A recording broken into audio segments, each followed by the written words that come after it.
Hello, I'm Professor Fred Krantz, Director of the Canadian Institute for Jewish Research. This is the Isralert weekly roundup of Israel-related news, version 4.0. Today is 13th, 2012. We're just, of course, we're just following the American elections, in which Obama rather clearly and decisively defeated Mitt Romney. So he's back for 4 more years. We'll have to talk a bit about that in relation to Israel, and we'll have to talk also about the unfolding scandal involving the CIA Director General Petraeus, and of course the upcoming investigation of the Benghazi crisis that is coming before Congress shortly. So where are we? Well, we have Obama back, and he clearly, many people involved in Israel advocacy felt that on balance Romney was the better candidate, more friendly, more supportive of Israel, more concerned about the Iranian nuclear device. But the election has taken place.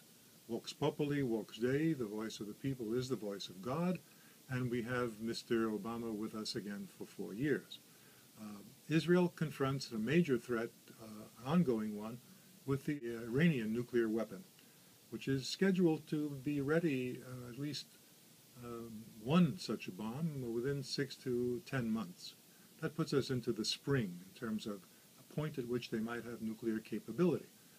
The Israelis, of course, have announced that Netanyahu that they will not be allowed to have a nuclear weapon, which would transform the situation of Israel in the region and give Iran tremendous power in the region generally.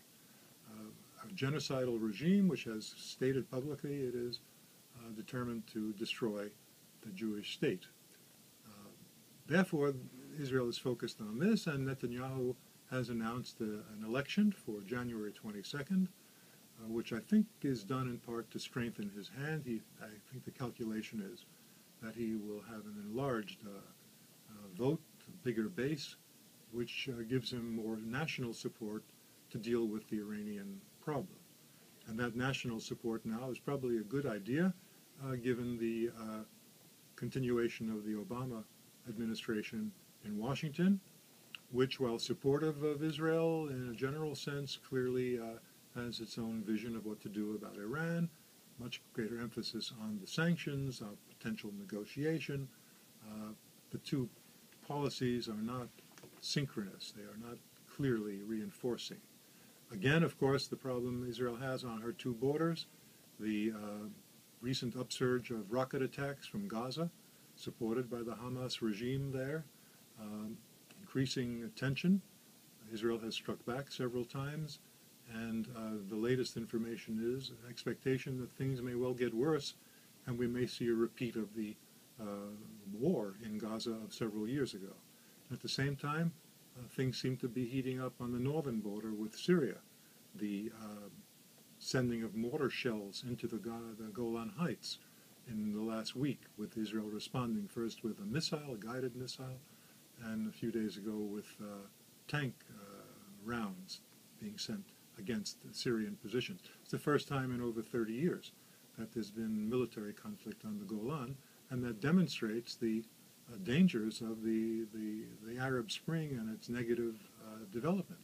The destruction of stable regimes, however authoritarian, had worked out agreements with the U.S. and with Israel. Same thing with Egypt.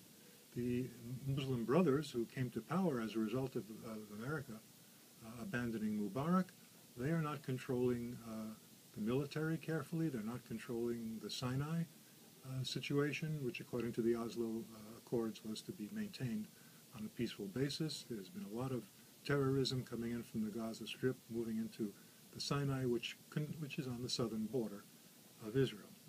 So the circumstance of Israel, insofar as Iran is concerned, insofar as Egypt, insofar as Syria, Hamas in Gaza, Hezbollah in Lebanon, these entities, if anything, the problem with these entities is being radicalized by the continuing breakdown of a kind of stable order in the Middle East. And that breakdown of order is not supported, of course, is not aided by the re-election of Obama. in many respects, under whom it began. So, situation normal, all messed up, as they used to say in World War II, snafu. Please keep abreast of CIJR. We're going to follow each of these issues, and including also the possible scandals involving General Petraeus at the CIA and the Benghazi inquiry that was going to be coming before Congress. So, as usual, there's a lot to talk about. Hope to see you next week. Thanks for watching. Goodbye and shalom.